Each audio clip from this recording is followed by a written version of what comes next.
Perkenalkan, nama saya Jericho dan saya dari kelas 1 Mendel.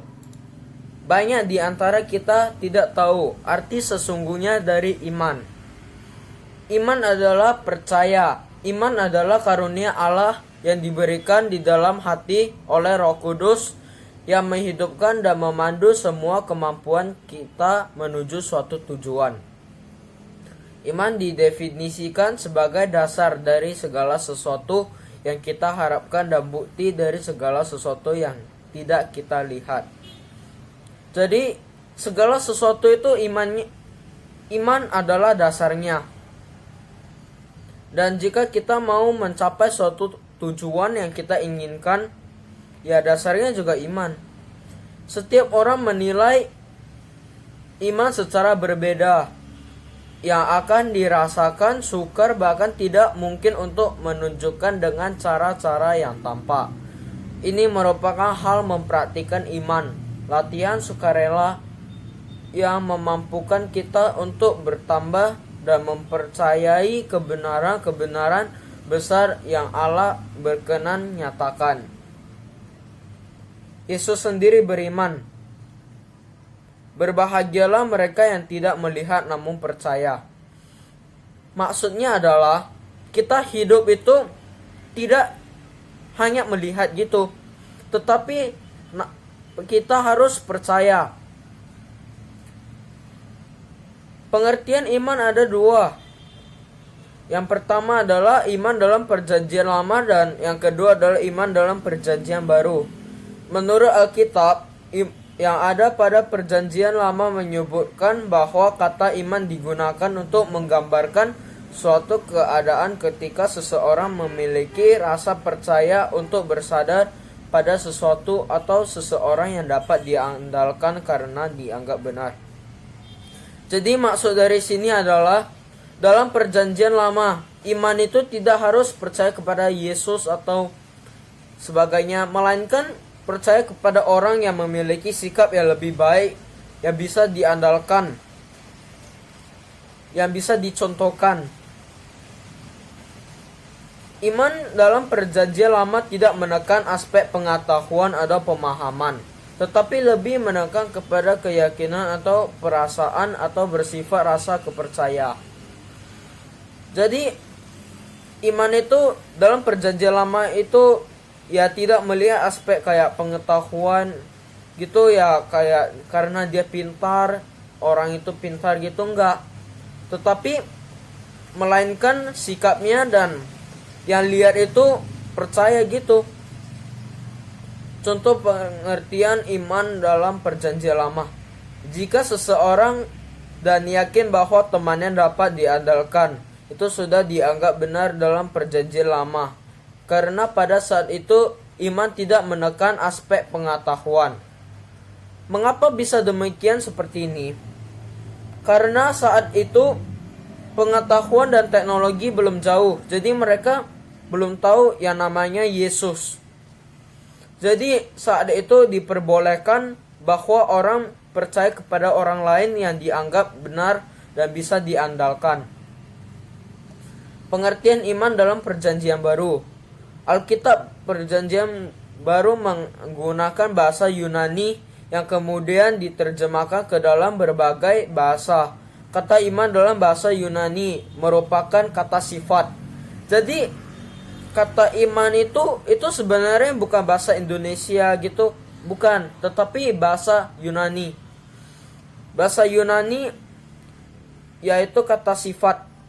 Kata kerjanya adalah percaya. Jadi iman itu artinya percaya. Kedua kata ini digunakan untuk menggambarkan hubungan antar manusia dengan Allah yang dipercayainya. Ya, kita melihat bahwa beda sekali perjanjian lama dengan perjanjian baru. Perjanjian lama menyebutkan bahwa iman itu kita percaya kepada seseorang yang bisa kita andalkan. Tetapi perjanjian baru mengatakan bahwa iman itu disebut karena kita percaya kepada Yesus. Contohnya, kita Contohnya iman dalam perjanjian baru. Kita percaya bahwa jalan keselamatan hanya ada jika kita menerima Yesus sebagai juru selamat kita. Perbedaan pengertian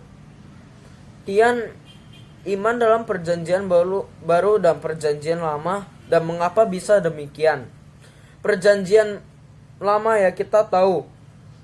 Mengapa disebut lama? Karena itu saat itu sudah dibandingkan dengan waktu yang sekarang itu jaraknya sangat jauh, alias lama sekali. Jadi saat itu pengetahuan itu tidak banyak. Dan yang pastinya saat perjanjian lama itu kebanyakan orang belum mengenal Yesus. Jadi jika mereka belum mengenal Yesus, ya gimana imannya bisa disebut bahwa hubungan antara manusia dengan Allah? Pasti mereka percaya kepada seseorang. Dan sedangkan perjanjian baru, teknologi dan pengetahuan sudah sangat maju. Pastinya semua orang sudah mengenal, bukan semua orang, tetapi orang-orang sudah mengenal yang namanya Allah dan Yesus. Saat itulah manusia tidak diperbolehkan lagi untuk percaya kepada hal-hal yang lain atau orang.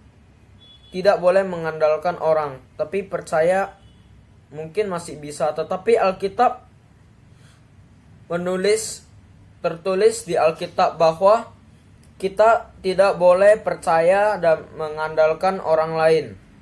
Mungkin kita masih boleh percaya seperti kepada orang tua kita, tetapi kita tidak bisa mengandalkan mereka.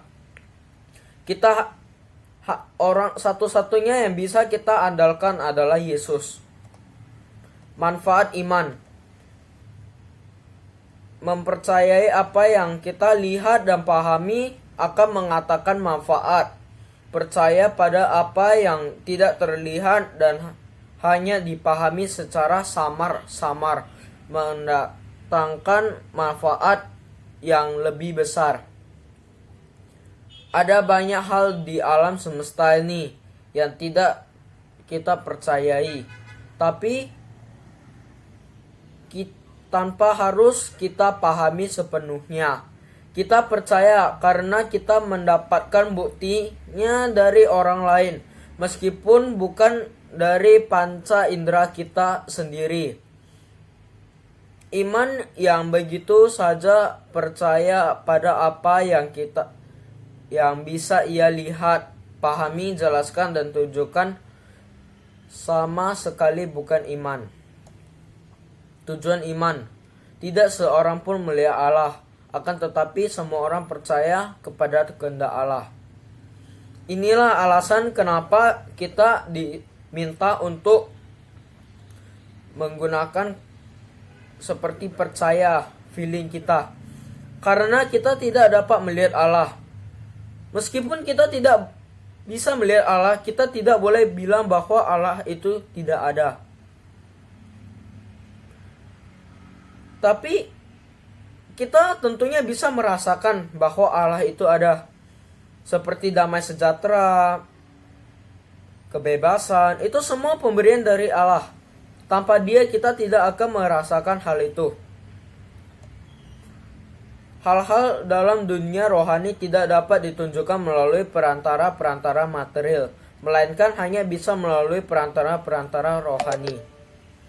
Artinya, hal-hal di dunia ini itu tidak boleh seperti perantara-perantara kayak orang-orang gitu yang tidak jelas. Tetapi hal-hal di dunia ini yang kita tidak bisa lihat itu hanya boleh kita percaya jika yang mengatakan itu perantara-perantara rohani gitu, yang seperti rohani kita, seperti Yesus, Allah, Roh Kudus, seperti itu. Mengutamakan iman akan meningkatkan rohani kita, memampukan kita memahami berbagai hal yang tanpa latihan semacam ini tidak akan terpahami. Ya, iman iman itu salah satu dari kerohanian kita.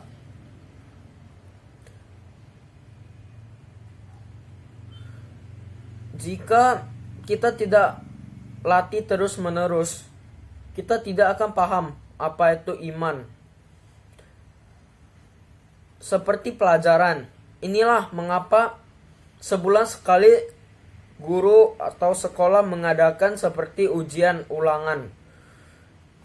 Ini bertujuan agar kita dapat memahami pelajaran lebih baik.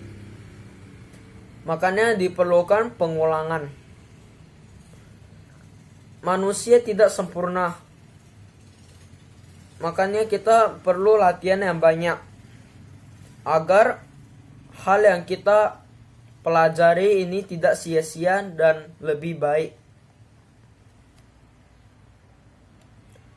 Paulus mengatakan bagi orang Yunani terpelajar yang skepsi Injil adalah kebodohan. Kebanggaan akan kepandaian adalah salah satu paham menghalang terbesar terhadap pertumbuhan rohani. Cara mengembangkan iman. Banyak orang tidak tahu cara mengembangkan iman yang baik dan benar. Sekarang saya akan menjelaskan cara mengembangkan iman yang baik dan benar. Kita harus berdoa untuk memiliki iman dan supaya iman kita bisa bertumbuh. Jadi seperti yang sebelumnya saya bilang tadi, iman itu bukan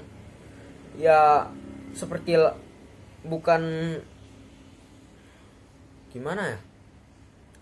Ya, iman itu ya dari Allah. Jika kita tidak minta, kita tidak akan dapat. Seperti yang tertulis di dalam Alkitab. Mintalah maka engkau akan mendapatkannya. Ketoklah pintu maka pintu akan terbuka bagimu. Jika kita tidak minta, gimana kita bisa dapat?